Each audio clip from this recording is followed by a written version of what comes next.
Baik, terima kasih Bu Tin, Pak Pri, luar biasa. Sesi pertama telah kita lalui dengan sangat baik. Pak Pri, terima kasih untuk insight-nya yang luar biasa. Saya yakin memang sesuatu yang baru ini pastinya menjadi concern tersendiri untuk kita semua sebagai kaum akademisi yang memang berkecimpung di masalah seperti ini. Untuk demi peningkatan kualitas mutu pendidikan di prodi-prodi kita semua.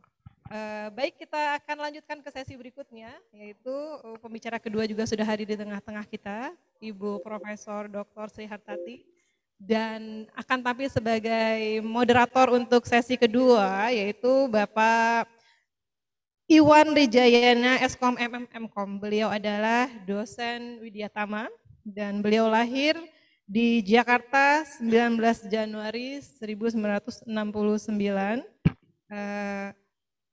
Saat ini beliau tengah menempuh pendidikan doktor di Universitas Pendidikan Indonesia. Mangga Mas ditampilkan CV. Oh sudah. Baik, tanpa berpanjang-panjang lebar, kita akan langsung panggilkan moderator kedua kita, Bapak Iwan Rijayana. Langsung saja Bapak Iwan Rijayana untuk memandu jalannya diskusi sesi 2 pada kesempatan pagi hari ini. Dipersilakan Pak Iwan. Ya, terima kasih kepada host yang telah memberikan kepada saya kesempatan untuk melanjutkan serangkaian acara pada pagi hari ini.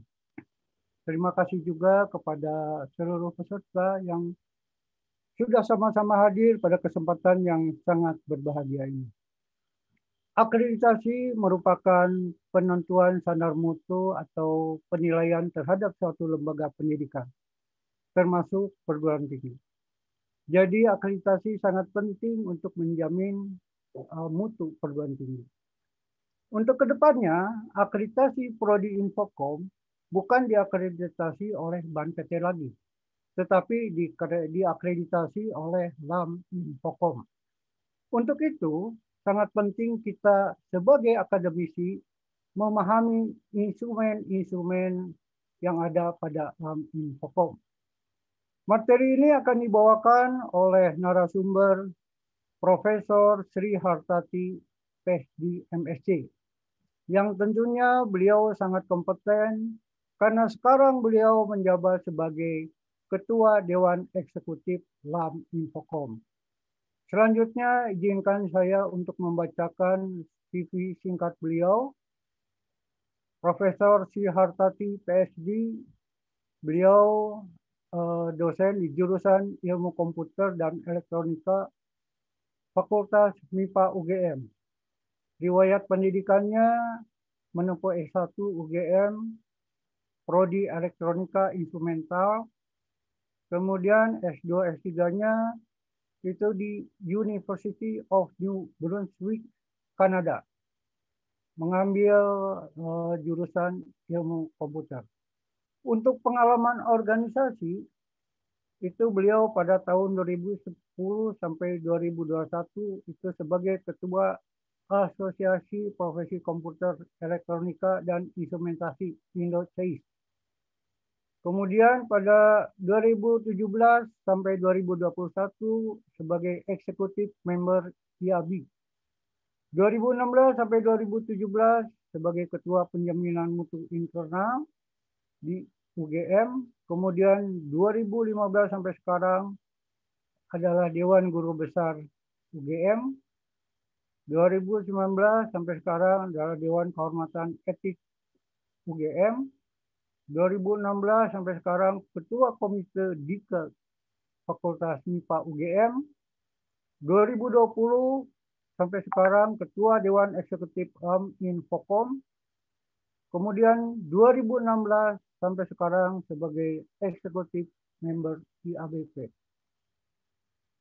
Profesor Sri Hartati mohon izin sebelum memaparkannya materi, perlu saya ingatkan bahwa pemaparan materi berlangsung kurang lebih antara 30 sampai 40 menit dan sisanya untuk sesi tanya jawab. Dan kepada para hadirin, sambil menyimak pemaparan dari narasumber, juga bisa mengajukan pertanyaan lewat chat selama materi disampaikan, itu dengan menuliskan nama dan institusinya. Kepada yang terhormat Profesor Sri Hartati, PhD, MSc, kami persilahkan. Mangga Profesor Sri Hartati. Ya, terima kasih atas waktu yang diberikan. Baik, yang saya hormati Bapak Rektor Universitas TLU, yang saya hormati pula Bapak Ketua Aptikom Provinsi Jawa Barat, yang saya hormati Bapak Ibu Dekan, ya Bapak Ibu Ketua Prodi dan para kolega semuanya. Baik, izinkanlah saya melakukan sosialisasi, namun ini kan sosialisasi saya sebut belum resmi gitu ya, karena memang kita belum di launching oleh BAN ya. Nanti akan ada sosialisasi yang akan kita lakukan oleh LAM yang itu setelah ada launching dari BAN. Baik, izinkan saya mohon izin untuk share ya, share materi sebentar.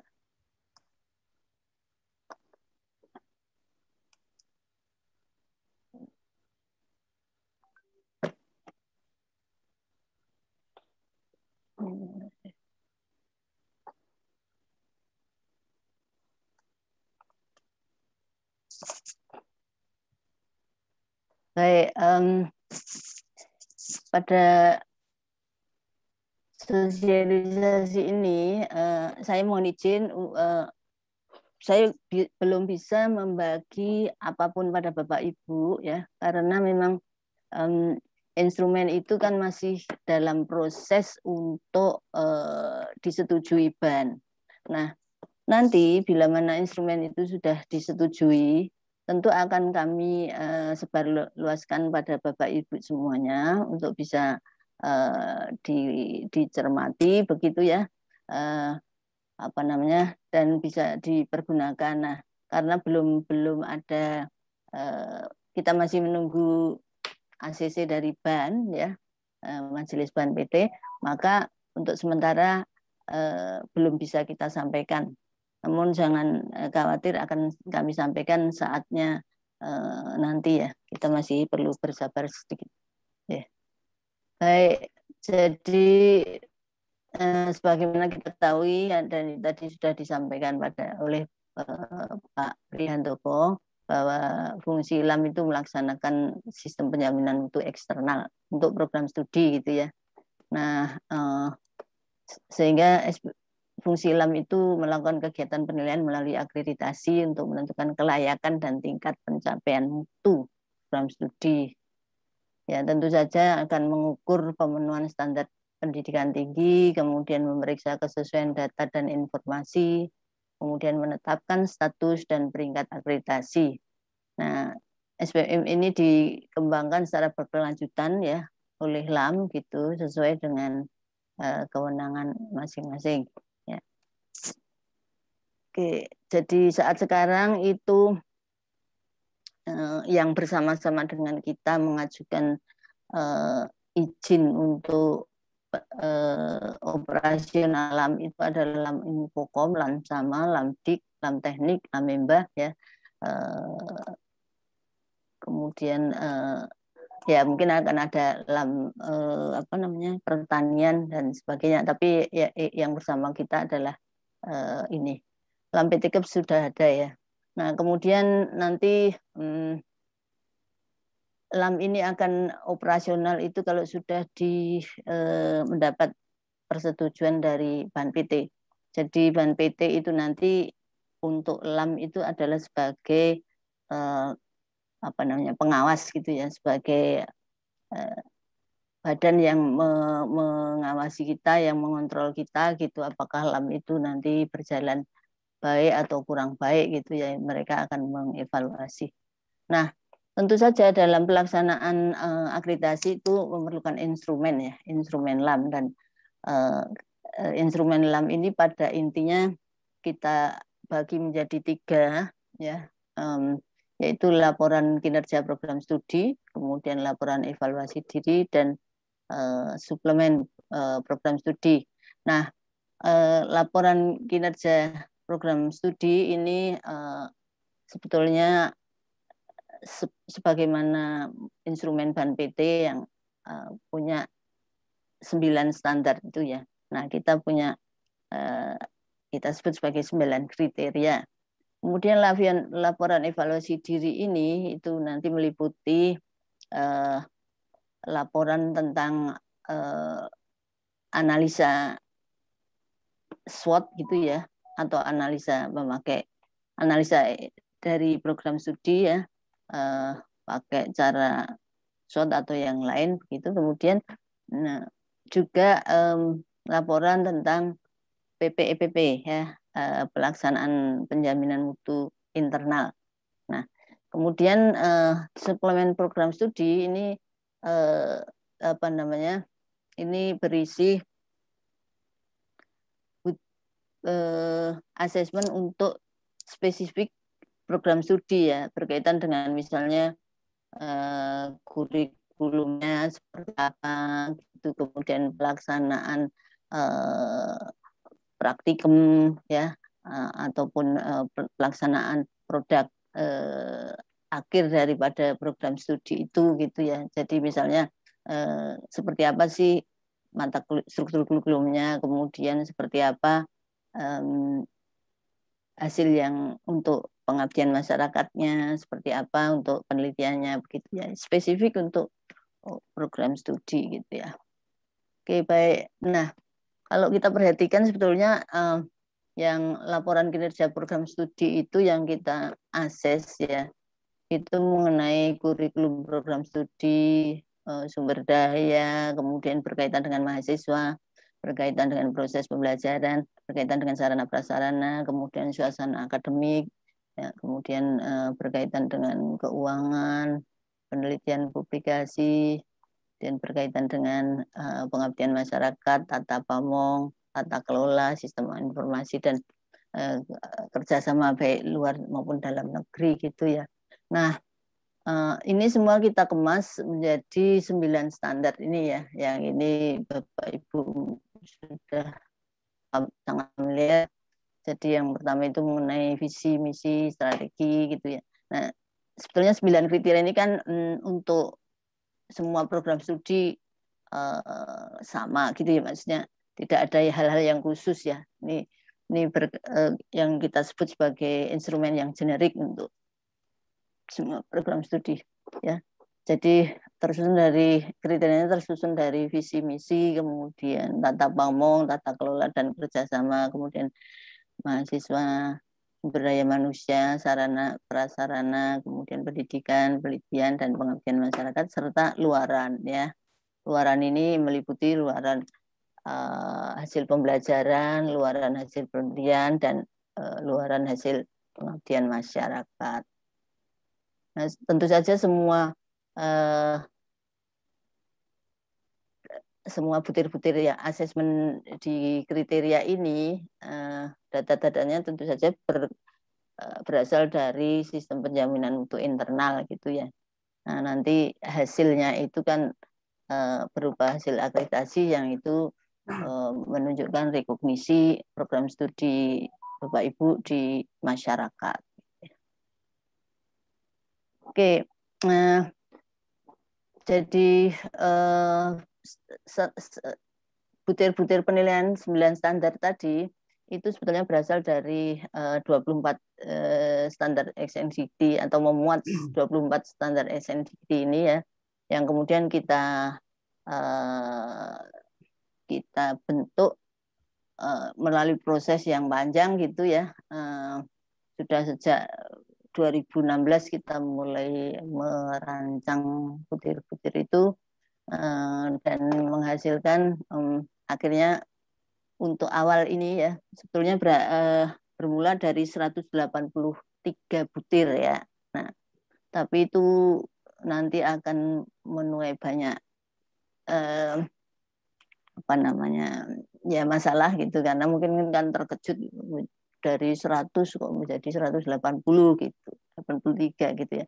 Akhirnya dengan berbagai pembahasan dan penyederhanaan akhirnya kita mendapatkan sekitar 98 butir ya. Nah, 98 butir itu meliputi penilaian pembelajaran itu sekitar 88 gitu ya. Kemudian penelitian sekitar 6 butir dan 4 butir sekitar penilaian untuk PKM. Nah, kalau kita perhatikan di sini ini jumlah butirnya ya. Ini semua akhirnya 98 ya. Visi misi 3 butir dan seterusnya ini ya. Nah, kemudian bobot yang terbanyak karena kita mengarah pada outcome based ya. Jadi luaran itu menjadi penting, luaran dan capaian, dan luaran dan capaian itu kan yang Bapak Ibu janjikan ketika Bapak Ibu mengelola program studi gitu ya. Nah, itu yang kita nilai ya, kita beri bobot yang tinggi gitu ya. Nah, sehingga bobotnya 55%, yang sisanya itu tersebar di sekian butir ini ya. Kemudian ini yang instrumen yang generik tadi ya, saya sebut sebagai generik tadi ya, lembar kerja program studi, laporan kinerja program studi ya. Kemudian yang laporan evaluasi diri itu bobotnya 6%, kemudian suplemen itu 8%, sehingga semua menjadi 100%. Nah, suplemen program studi itu jelas spesifik untuk program studi ya. Nah, seperti apa misalnya ya ada kriteria yang berkaitan dengan sumber daya manusia. Artinya dosen-dosen sistem informasi itu tentu saja ini misalnya saja ya, itu spesifik punya keahlian atau kompetensi di situ gitu. Nah, upaya-upaya pengembangannya seperti apa itu kita lihat. Kemudian mata kuliah yang khas atau yang mata kuliah inti di program studi itu seperti apa gitu ya. Kemudian ya ini misalnya ini sistem informasi gitu ya. Ini misalnya yang khas untuk sistem informasi seperti apa. Kemudian mata kuliah domain yang terkait dengan domain sistem informasi dan lingkungan sistem informasi itu seperti apa misalnya. Mata kuliah yang terkait dengan metode dan analisa kuantitatif ya, yang relevan untuk bidang SI itu seperti apa. Kemudian proyek utama, jadi misalnya tugas akhir atau bentuk-bentuk penugasan yang dibebankan pada mahasiswa itu seperti apa gitu ya, kita lihat. Nah, jadi itu spesifik ya. Jadi spesifik. Kemudian misalnya ini maaf, ini ada kesamaan. Kemudian misalnya untuk kriteria penelitian itu menyangkut hasil penelitian yang diterapkan di masyarakat itu seperti apa. Misalnya tadi untuk sistem informasi tentunya akan berbeda dengan yang dari program studi teknik informatika misalnya. Ya, kemudian untuk kriteria pengabdian masyarakat juga seperti itu ya, yang menyangkut untuk atau produk yang berkaitan dengan program studi sistem informasi kemudian diterapkan di masyarakat itu tentunya akan berbeda dengan produk yang dihasilkan dari program studi teknik informatika ya, yang diterapkan di masyarakat.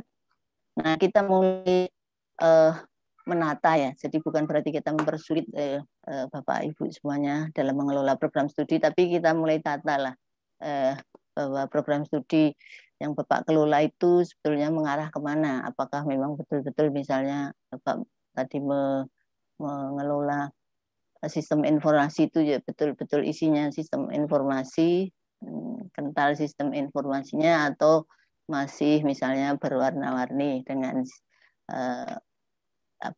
atau berintersection dengan program studi yang lain ya. Kita mulai tata itu Bapak Ibu semuanya. Nah, kemudian evaluasi diri itu pada intinya ini yang tadi punya bobot 6% ya. Itu laporan evaluasi diri itu berisi sistem informasi mengenai sistem penjaminan mutu internalnya ya, mulai dari penetapannya seperti apa, pelaksanaannya seperti apa, kemudian evaluasinya seperti apa, penilaian seperti apa, dan peningkatannya seperti apa gitu ya. Kemudian nanti juga ada analisa SWOT atau analisa lain yang berkait yang dipakai untuk mengukur program studi itu kuatnya di mana atau lemah, kekurangannya apa gitu ya. Ini Bapak Ibu laporkan sebagai evaluasi diri. Ini tadi sudah, maaf ini ya, ini seperti itu ya. Kemudian di suplemen tadi juga ada misalnya tadi kan ada upaya-upaya program studi untuk pengembangan kualifikasi itu apa, misalnya ada sertifikasi ya, misalnya upayanya itu sertifikasi dosen dan mahasiswa misalnya ya. Sertifikasi itu bermacam-macam, ada yang misalnya berorientasi produk atau berorientasi profesi atau yang lain gitu ya. Ini dilaporkan di suplemen ya, di instrumen suplemen tadi. Oke. Kemudian ya kalau mata kuliah ya tadi mata kuliah yang betul-betul spesifik di program studi itu misalnya yang fundamental atau yang prinsipal atau fundamental itu mata kuliah apa, kemudian yang berisi praktek ya, yang terapan lah dalam pengembangan aplikasi itu seperti apa, kemudian misalnya terkait dengan ini misalnya untuk sistem informasi ya, berkaitan dengan manajemen data dan informasi itu seperti apa. Kemudian ada mata kuliah yang terkait dengan infrastruktur teknologi informasi atau yang terkait dengan analisis, terkait dengan desain ya, manajemen proyek itu mata kuliahnya seperti apa ya. Ini dituangkan di dalam instrumen suplemen ini ya. Kemudian ya ini intinya tadi sudah. Kemudian ya tadi struktur kurikulum ya, artinya kalau mata kuliah tadi yang saya sampaikan sebelumnya tadi jelas, maka nanti akan struktur kurikulumnya juga akan kelihatan jelas gitu. Kemudian juga ini asesmen terhadap peran sistem informasi dalam organisasi ya, dan pemangku kepentingan ya. Nah itu seperti apa, misalnya apakah ada manajemen proses bisnis, data mining atau yang lain ya. Tentu saja mata kuliah itu sangat spesifik untuk satu prodi dengan prodi yang lain ya. Nah itu mulai kita tata ya. Kemudian ya tadi mata kuliah yang terkait dengan metode analisis yang misalnya untuk sistem informasi itu ya, itu kan tentu saja tidak akan berbeda muatannya dengan yang ada di program studi teknik informatika ya. Nah ini ada nggak mata kuliah yang terkait dengan itu, misalnya tidak harus mata kuliahnya itu kalkulus atau probabilitas ya, tapi misalnya yang mengandung kalkulus atau yang mengandung statistik atau metode analisis lainnya itu di mata kuliah apa gitu ya. Oke, kemudian juga tadi sudah saya sampaikan, jadi ada penjelasan tentang pelaksanaan sebuah proyek utama ya, yang terkait atau yang relevan dengan program studi sistem informasi itu apa. Oke, nah ini tadi sudah disampaikan oleh Pak Pri tadi ya, mungkin saya skip aja untuk menghemat waktu. Kemudian, nah kategori dan peringkat akreditasi itu, ya kita apa namanya mengikuti ini memakai kategori unggul, baik sekali dan baik ya. Jadi kalau baik itu memenuhi standar SNDikti, kemudian baik sekali itu melampaui standar SNDikti, ya, ya unggul itu melampauinya lebih dari baik sekali gitu ya. Nah, kemudian ya kalau tidak terakreditasi itu artinya kurang memenuhi standar SNDikti. Nah, di dalam jadi begini, kita menilai tadi kan asesmennya itu tersusun dari 9 kriteria ya. Nah, kita menilai di setiap kriteria itu tujuannya apa ya, kok itu harus kita nilai gitu ya. Begini Bapak Ibu, tentu saja dari satu program studi dengan program studi yang lainnya ya, maksud saya dari perguruan tinggi satu dengan perguruan tinggi lainnya ya, sama-sama program studinya kan bisa jadi punya kekuatan yang berbeda ya. Bisa jadi program studi A di PTSX itu punya kekuatan di kriteria SDM.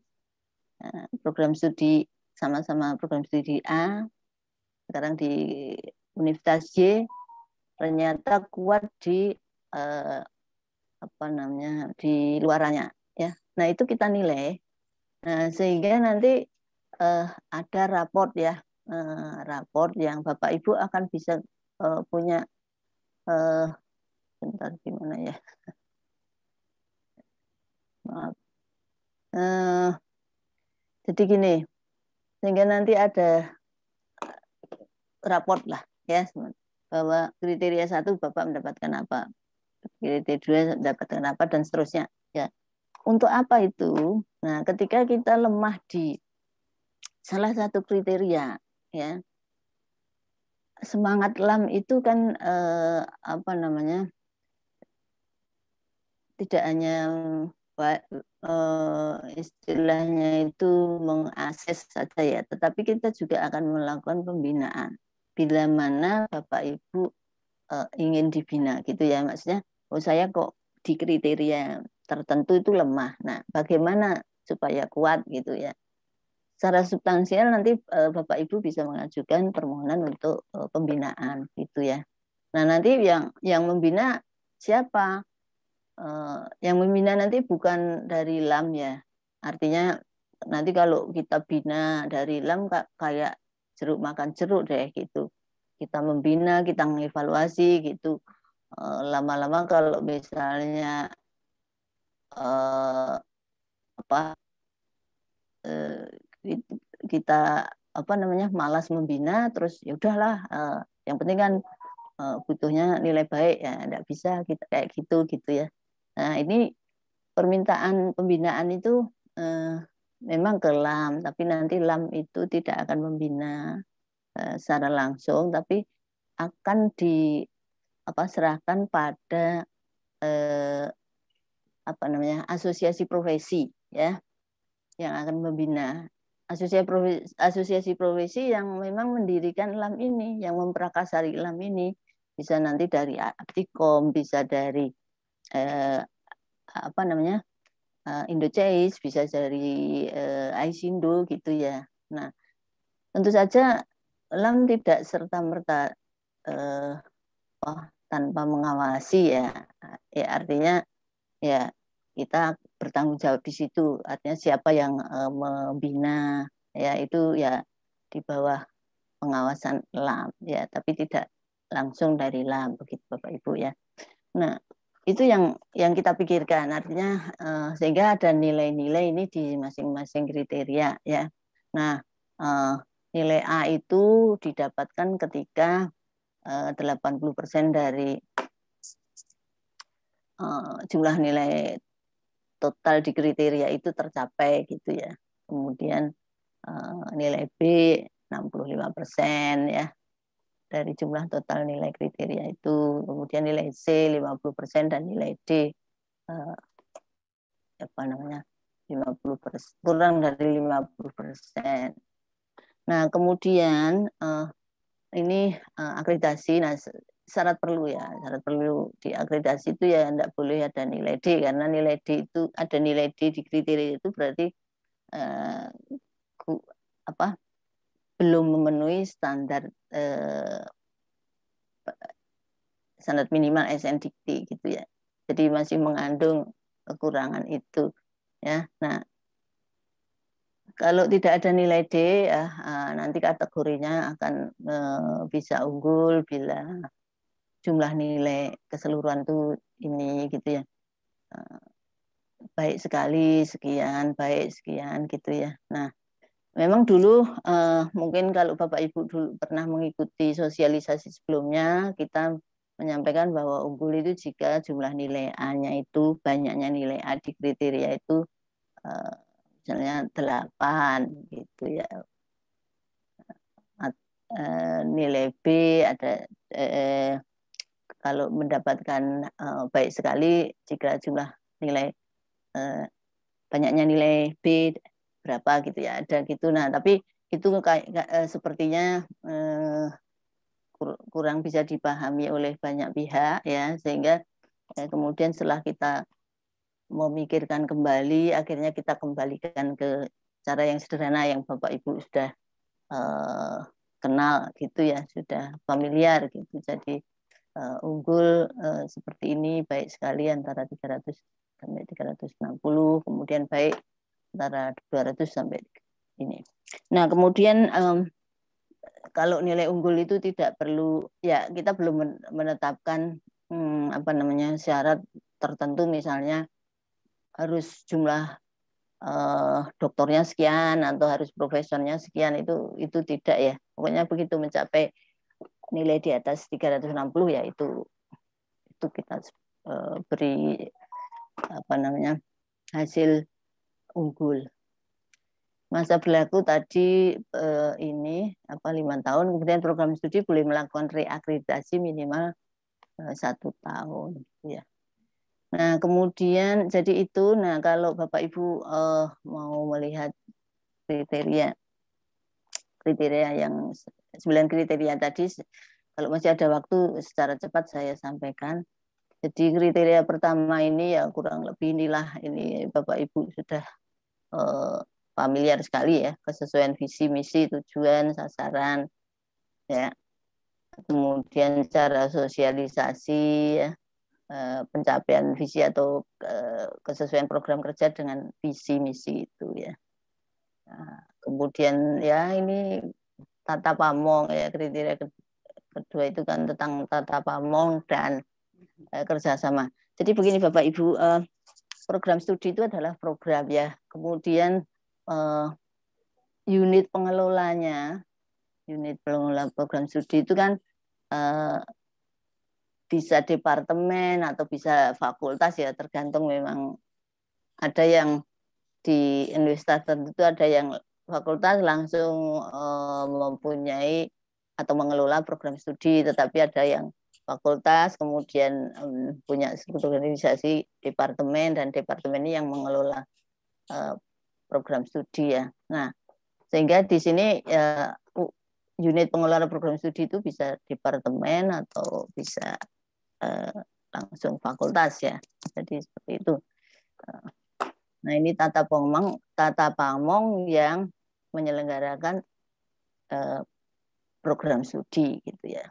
Nah, kemudian kriteria kerjasama ya. Nah, ini kerjasama apa saja ya, kerjasama bidang pendidikan, penelitian, PKM ya. Terus nanti dilihat apakah ya intinya tingkat levelnya internasional, nasional atau lokal. Kemudian kemahasiswaan ya intinya inilah jumlah calon mahasiswa yang ikut seleksi ya, kemudian yang lulus seleksi ya, ini sebetulnya kan untuk melihat apa namanya ketatan masuk gitu ya, masuk ke program studi itu ya. Ini saya kira Bapak Ibu familiar. Kemudian ya ini mungkin yang belum ada di BAN itu adalah misalnya kita di kemahasiswaan itu menilai juga unit kegiatan mahasiswa ya yang dibina oleh program studi ya, yang dibina oleh dosen, maksudnya oleh dosen tetap gitu ya. Nah ini tujuannya apa? Kalau unit kegiatannya itu memang dibina oleh dosen, kemudian memang punya kegiatan yang aktif gitu kan, akhirnya nanti bisa menghasilkan menghasilkan produk yang dikompetisikan di apa namanya, kalau di Dikti itu ada PKM itu ya, program kreativitas mahasiswa itu. Nah, jadi kita menilai jumlah unit ya yang dikelola, yang dibina oleh dosen itu berapa, kemudian rata mahasiswanya yang aktif di unit kegiatan tersebut berapa ya. Jadi bukan berarti begini apa program studi punya kegiatan melakukan seminar terus mahasiswa yang aktif mahasiswa ikut seminar itu itu kita hitung itu bukan, ini bukan yang dimaksud, bukan seperti itu ya. Jadi ada memang unit kegiatan, misalnya kegiatan apa ya, unit kegiatan robotika misalnya ya dibina oleh dosen. Nah kemudian ya memang di unit itu ada sekian mahasiswa yang betul-betul menekuni itu ya, misalnya yang nanti bisa dilombakan gitu, semacam itu ya. Kemudian ada ya, ini seperti biasa dosen tetap di bidang infokom ya, itu berapa rasionya gitu ya. Kemudian ya dosen tetap, kemudian ada evaluasi kinerja dosen ya. Nah, ini saya kira seperti yang ada di BAN gitu ya, dosen tetap yang berpendidikan S3, kemudian dosen tetap yang memiliki jabatan rektor sampai guru besar yang memiliki sertifikat pendidik, sertifikat profesional gitu ya. Oke. Kemudian kesesuaian ya, kesesuaian keahlian dosen dengan mata kuliah yang diajarkan, kemudian ini SDM-nya, keanggotaan dosen tetap dalam asosiasi profesi ya, kemudian tenaga administrasi berapa dan kualifikasinya, pustakawan dan kualifikasinya gitu ya. Kemudian upaya peningkatan kualifikasi tendik ya, kemudian kualifikasi dosen pembimbing, rata-rata beban dosen ya. Ini saya kira Bapak Ibu sudah kenal semuanya. Peningkatan kemampuan dosen melalui tugas belajar. Kemudian ini kriteria 5 itu aksesibilitas data dan sistem informasi, kemudian ketersediaan bandwidth ya, ini mulai kita lihat juga. Kemudian ketersediaan dan pendayagunaan lab ya, sarana prasarana dan dana, kemudian kesesuaian dan kelayakan sarana. Jadi misalnya punya lab multimedia ya, seperti apa sih kesesuaiannya, seperti apa sih sarananya gitu ya. Kemudian ya keberadaan software yang berlisensi, persentase dana dari mahasiswa ya terhadap dana keseluruhan ya. Kemudian persentase dana yang diperoleh dari hibah ya, hibah atau jasa layanan atau kerjasama ya. itu berapa gitu. Jadi intinya kan pendanaan itu bisa berasal dari mahasiswa, yayasan, dan di luar itu ya, ini semua kita ini. Oke. Kemudian, nah, kriteria 6 itu terkait dengan pendidikan, yaitu ya kita mulai melihat substansi mata kuliah, CPL-nya seperti apa. Ya ini agak berbeda dengan BAN ya, jadi apa namanya, mulai ada seperti ini. Jadi muatan mata kuliah sesuai dengan yang menggunakan bahasa ajar ya, metodenya, referensinya. Kemudian penilaian kurikulum ya, ini oke lah seperti biasanya. Kemudian kelengkapan perumusan kurikulum yang berdasarkan OBE dan SKKNI itu kita ini. Kemudian ya ini intinya di kriteria 6 tentang pendidikan itu sudah memasukkan unsur-unsur MPKM sama apa namanya, outcome based perkuliahan gitu ya. Nah ini udah kita mulai kita tata lah ya. Oke, kemudian ada penilaian juga, misalnya mata kuliah yang dilakukan oleh tim teaching itu apakah penilainya ya tim itu atau hanya dinilai oleh satu orang ya, satu dari sekian dosen tim itu. Oke, ini ya, kemudian substansi praktikum itu juga gitu. Pelaksanaan maupun kualitasnya kita lihat juga. Kemudian mata kuliah yang diselenggarakan secara daring ya atau luring ya. Kemudian pelaksanaan pembimbingan akademik dan pelaksanaan tugas akhir, ujian tugas akhir ya. Kemudian melihat suasana akademik, pelaksanaan pembelajaran, pelaksanaan sistem pembelajaran, perbaikan sistem pembelajaran kita lihat itu hampir sama. Nah, kemudian yang penelitian ini memang ini banyak baru yang apa namanya mulai kita lihat, jadi punya ada keberadaan lembaganya enggak gitu ya. Kemudian ada melihat juga dokumen standar mutunya gitu, kemudian dokumen MUNEF-nya ya, kemudian dokumen kelengkapan dokumen penelitian untuk mahasiswa seperti apa gitu.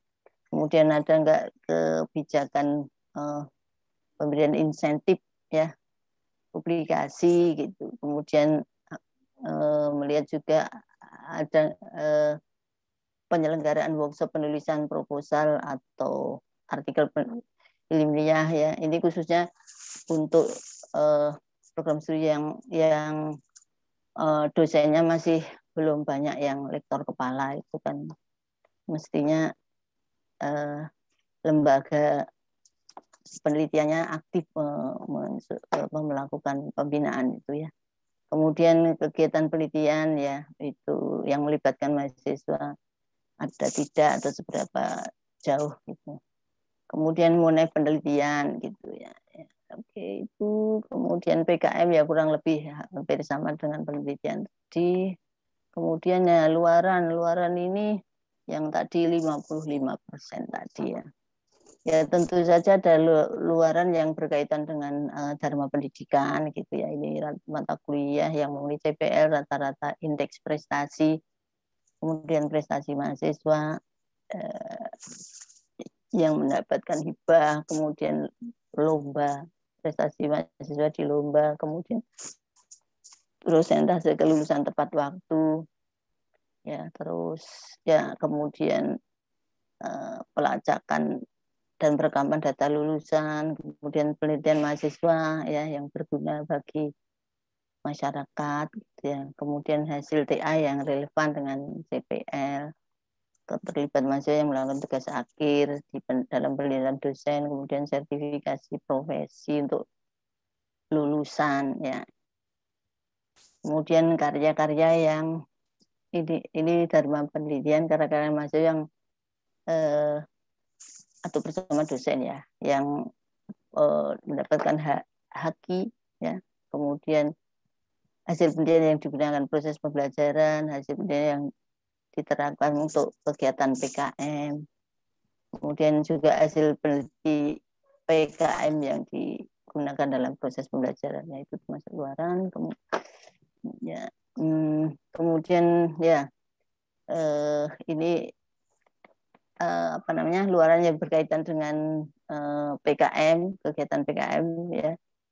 Jadi hasil pengabdian masyarakat yang melibatkan mahasiswa, jumlah mahasiswa yang terlibat dalam PKM, jumlah prestasi mahasiswa mendapatkan hibah PKM ya. Prestasi mahasiswa dalam mendapatkan penghargaan pendanaan kegiatan PKM ya. Kemudian jumlah kegiatan pelayanan pada masyarakat, jumlah mitra dan institusi dalam kegiatan PKM, termasuk juga tingkat kepuasan ya dan kebermanfaatan bagi mitra. Nah, saya kira itu aja yang bisa saya sampaikan ya. Nah, supaya tidak mengurangi waktu untuk tanya jawab. Terima kasih. Saya kembalikan waktunya kepada pembawa acara, moderator. Monggo. Terima kasih Profesor Sihakati yang telah memaparkan paparannya dengan cukup jelas dan lengkap. Ya. Untuk itu selanjutnya ada sesi diskusi dan tanya jawab. Dipersilahkan kepada para hadirin, Bapak Ibu yang mau bertanya dengan menyebutkan nama dan institusinya. Dipersilahkan. Oke, Prof. Kalau begitu, saya ada pertanyaan, Prof. Ya. Ya. Untuk ini apa akreditasi S3, S2 dan D3 itu bagaimana? Apakah sama dengan yang dipaparkan, Prof? Terima kasih. Oh, ya, baik. Jadi begini Bapak Ibu, kita punya instrumen ya. Jadi begini, pada intinya LAM itu nanti, LAM Infocom ya, itu akan mengakses semua program studi atau program yang memang itu ada ya. Misalnya nanti ada program studi D1 ya. Nah, kita akan punya instrumen khusus untuk D1 ya. Apa yang saya sampaikan tadi memang untuk S1 ya, tetapi untuk S2 dan S3 itu ada. Maksudnya kita sudah buat, cuma karena belum selesai, Pak. Baru 80% ya. Kemudian D3 vokasi kita sudah bikin juga ya, kurang lebih masih pada posisi itu. Tapi intinya begitu nanti. Sampai nanti pembukaan, termasuk juga untuk pembukaan prodi baru nanti ya. Akan ada itu. Ya, memang kita belum, karena belum selesai ya, belum bisa kita sampaikan. Nah, nanti kalau apa namanya sudah launching ban, memang LAM akan melakukan sosialisasi secara resmi dan instrumen yang sudah disetujui oleh Majelis Akreditasi Ban PT akan kita sampaikan kepada Bapak Ibu semuanya. Ya, seperti saya sampaikan tadi, memang kita belum berani menyampaikan apapun. Itu kan memang belum beli di ACC ya. Nanti nggak enak kalau oh dulu sepertinya begini kok sekarang jadi begitu misalnya.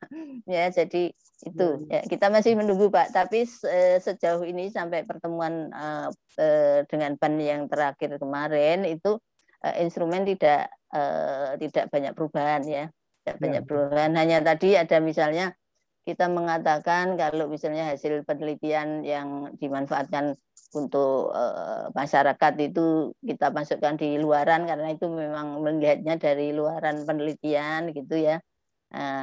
Nah, misalnya yang hasil penelitian untuk pembelajaran gitu kita memasukkannya di luaran karena itu melihat dari sisi hasil penelitian. Tapi oleh Majelis Ban PT, oh itu disuruh masukkan di pembelajaran karena itu untuk proses pembelajaran ya semacam itu. Jadi nanti apa namanya mungkin ada beberapa butir yang berubah posisi ya semacam itu. Nah ini kita masih menunggu apa namanya ACC dari Presiden dari Ban PT ya. Tapi pokoknya nanti kalau sudah di ACC kita langsung sosialisasi, kita ibaratnya instrumen itu kita sampaikan kepada Bapak Ibu semuanya ya. Jadi mohon kesabarannya. Gitu sih. Ya. Ini Prof ada pertanyaan kedua Prof dari Bapak Nur Alamsyah, Unas Pasim Bandung. Itu pertanyaannya, apakah ada syarat perlu terkait jumlah minimal dosen yang S3?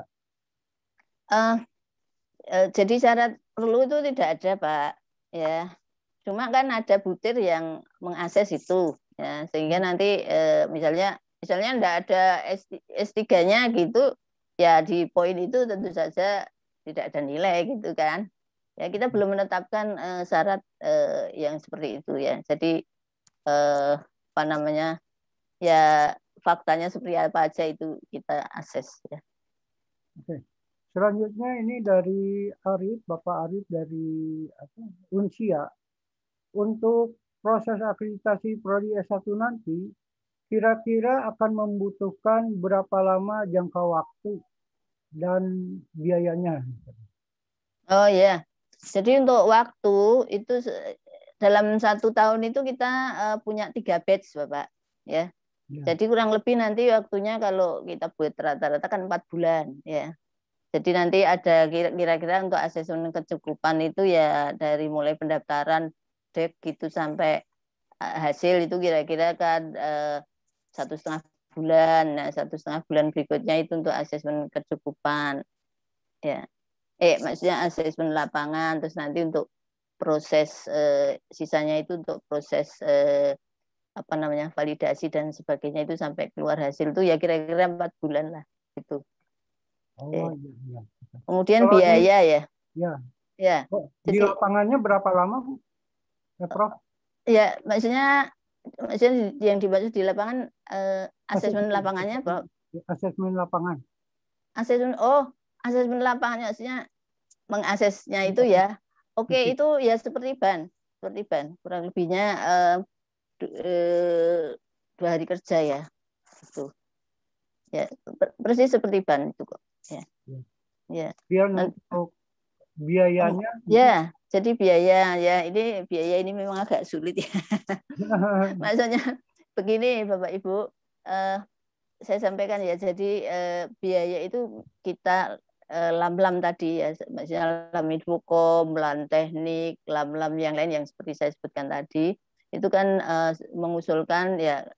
mengusulkannya itu berdasarkan apa namanya perhitungan untuk pembiayaan semuanya ya.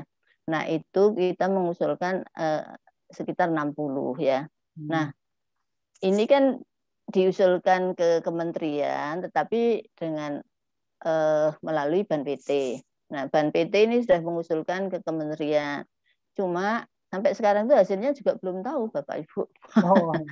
Jadi ya kita mau mengatakan fix gitu kan belum bisa gitu ya. Jadi seperti itu. Tapi sebagai gambaran sekitar itulah. Ya. Kalau Lampetikes itu kan ada bermacam-macam gitu ya, karena ada untuk apa namanya profesi, ada untuk bermacam-macam gitu. Yang paling rendah itu artinya untuk yang paling sederhana asesmennya itu sudah sampai 90 ya menurut itu Lampetikes itu. Ya, terima kasih Prof. Masih ada pertanyaan lagi, tapi ini nanti ditutup ya sampai pertanyaan yang ada di sini 3 pertanyaan lagi. Jadi yang lainnya ini karena waktunya ya. Monggo. Mudah-mudahan masih bisa. Ini untuk pertanyaan, jika prodinya sudah full PJJ online, apakah ada perbedaan dengan akreditasi prodi reguler? Ya, jadi begini. Jadi kita nanti juga akan punya instrumen PJJ online. Ya, tentu saja kan ada hal-hal yang berbeda ya. Jadi secara prinsip itu kan materi sama, maksudnya muatan mesti tadi juga ada misalnya suplemen, ada yang generik ya. Kemudian nanti kan bisa jadi ada tambahan ya, ini yang baru kita pikirkan gitu, ada apa namanya tambahan-tambahan yang memang spesifik untuk PJJ. Karena delivery-nya kan berbeda, tentu saja mestinya asesmennya juga berbeda ya, tapi secara prinsip itu untuk prodinya sama ya, tapi nanti tambahan-tambahan yang berkaitan dengan delivery online itu PJJ itu. Nanti akan ada Pak, cuma kita belum punya instrumen itu ya. Ini kan masih menyelesaikan yang S2, S3 dan setelah itu yang dari PR kita kan masih PJJ, kemudian prodi baru gitu ya. Tapi ya tim instrumen siap untuk melakukan itu. Okay. Kemudian keunikan apa yang membedakan LAM dan BAN? Ya, oke. Keunikannya kalau dokumen BAN itu kan instrumennya untuk generik semua prodi, ya, jadi semua prodi sehingga ya apa asesmennya apa namanya butir-butir asesmennya ya dibuat generik ya. Kalau kita sudah spesifik untuk infokom ya. Yang saya sebut generik tadi ya, karena ada 3 instrumen. Yang generik itu sebetulnya generik untuk program studi infokom. Nah, program studi infokom kan ada sistem informasi, rekayasa perangkat lunak dan macam-macam. Ini kita sudah mengusulkan program studi apa saja yang nanti diakses oleh kita, tapi belum bisa saya sampaikan karena memang masih nunggu ACC persetujuan dari Majelis BAN PT ya. Nah, jadi itu tadi tempat instrumen LAN Infokom itu punya spesifik untuk infokom ya. Lebih lagi punya instrumen yang spesifik untuk masing-masing prodi. Ya, itu tidak ada di BAN PT. Ya. Pertanyaan berikutnya dari Pak Eri Sadewa, Untak Surabaya. Untuk tracer studi, apa ada syarat minimal persentase jumlah alumni yang bisa dilacak? Oh ya, jadi begini, itu nanti kalau sudah apa namanya, nanti kan ada sosialisasi yang resmi dari LAM ya. Memang ada Bapak. Jadi begini, secara umum asesmen di butir-butir asesmen yang terkait dengan apa namanya yang berhubungan dengan jumlah mahasiswa itu kita beri sebut aja indeks gitu ya, indeks yang berkaitan dengan jumlah mahasiswanya. Jadi bukan nilai apa namanya tadi misalnya tadi kan berkaitan dengan research study.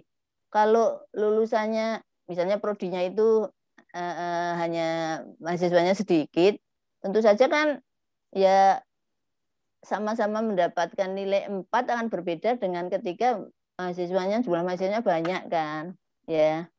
Jadi ada kesebandingan dengan jumlah lulusannya Pak. Jadi itu kita beri indeks ya. Jadi secara detail nanti ada Pak. Nanti begitu.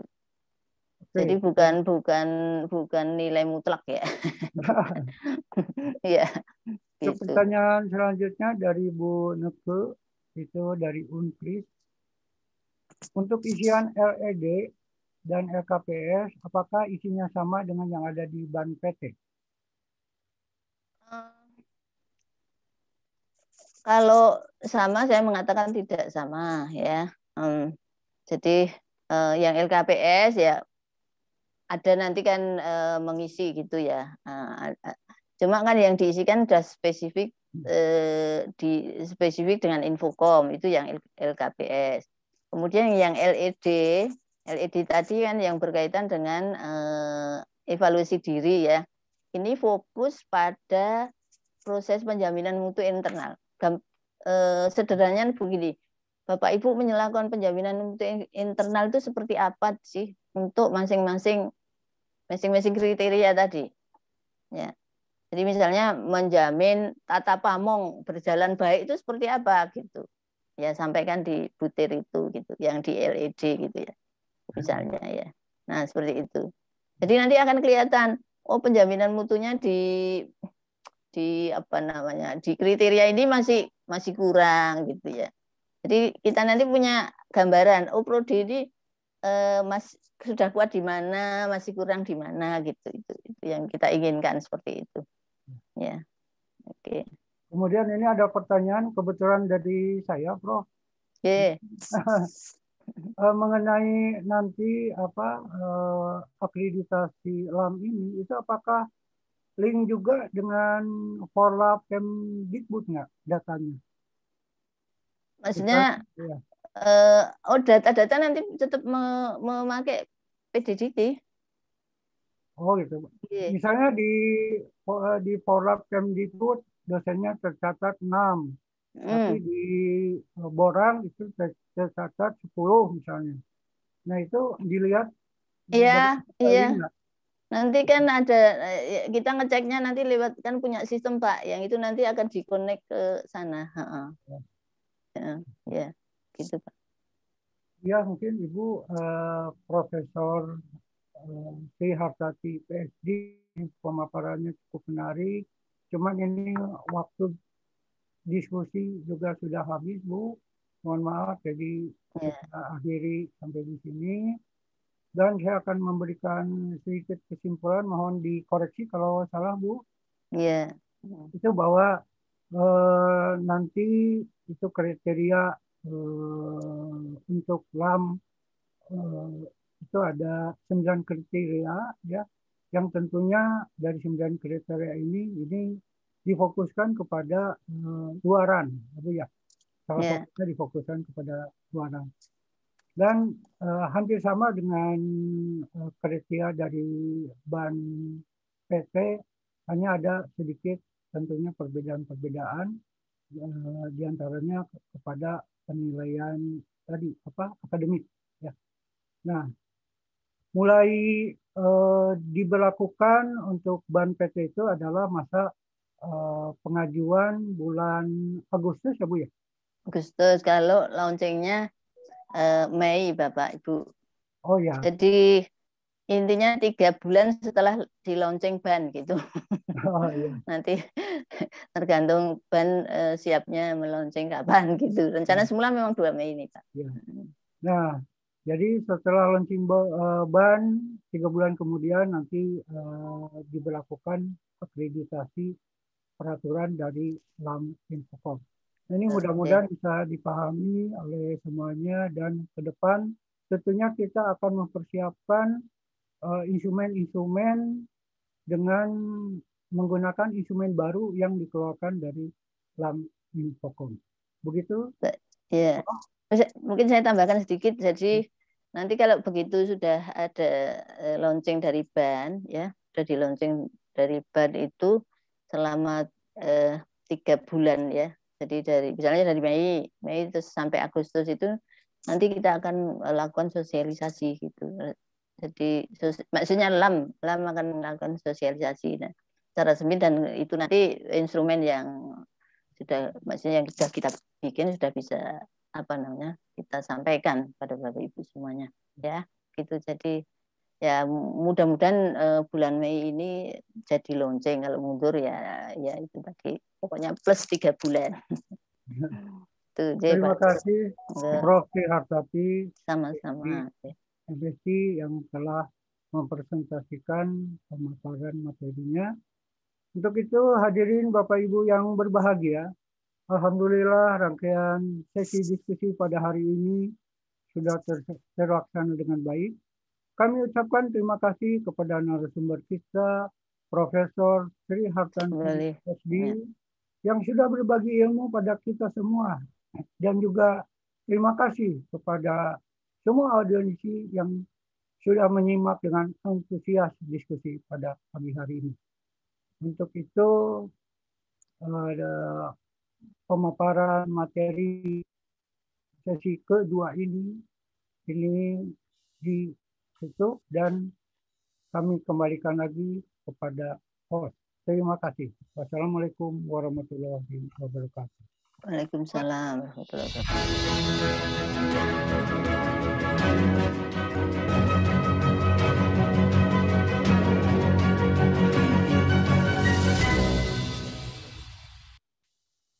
Baik, terima kasih Pak Iwan, Prof. Tati sudah menutup dengan sangat baik sekali sesi 2 kita, dan tentunya sudah banyak sekali ilmu-ilmu yang kita dapatkan dari pemaparan Prof. Tati tadi. Baik, selanjutnya kita akan sampaikan penghargaan Pak Agus, dekan kami mungkin akan mewakili Rektor Telkom University. Pak Agus, masih bergabung bersama kami. Mohon berkenan menyampaikan sertifikat kepada para narasumber kita, Prof. Tati dan Pak Prihandoko, PhD. Mas Gredi, mungkin bisa ditampilkan sertifikat untuk para narasumber kita.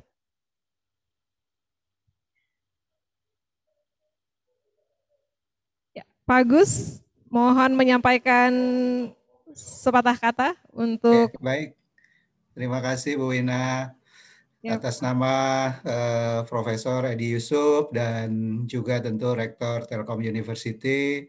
Saya Dekan Fakultas Rekayasa Industri menyampaikan ucapan terima kasih pada Bapak Dr. Prihandoko dan juga kepada Profesor Sihartati dan juga para moderator. Terima kasih untuk sharing yang sangat berharga yang sudah disampaikan di dalam webinar ini.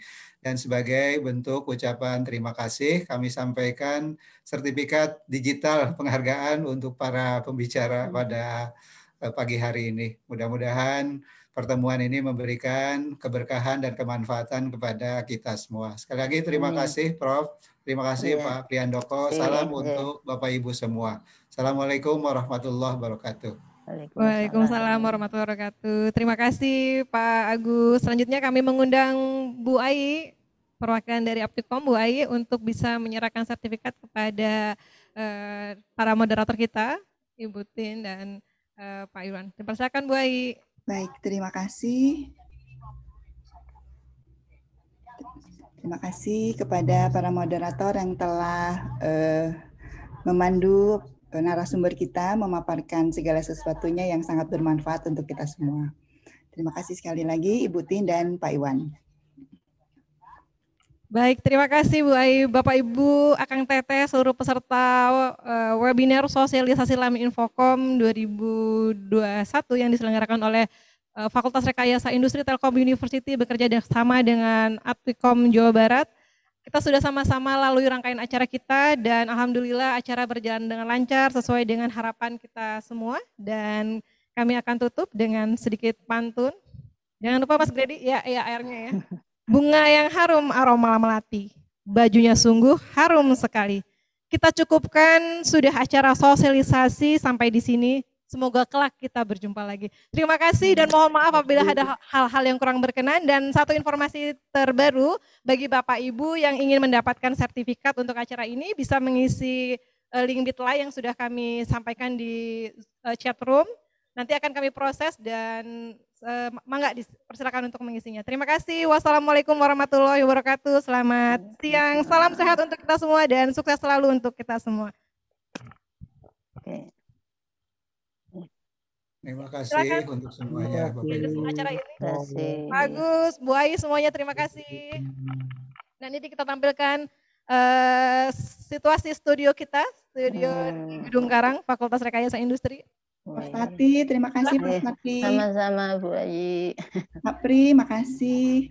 Mas Gredi, terima kasih yang sudah senantiasa support kita terus. Mas Gredi, tim dari Laboran, ada Mas Ilham, ada Bu Fitri, dari Sekretariat, ada Mbak Dila, ada Mas Ardi tentu saja, ini yang tarik-tarik terus kemana-mana. Dan tentu saja ini ada Butin juga yang masih standby di sini. Halo Butin.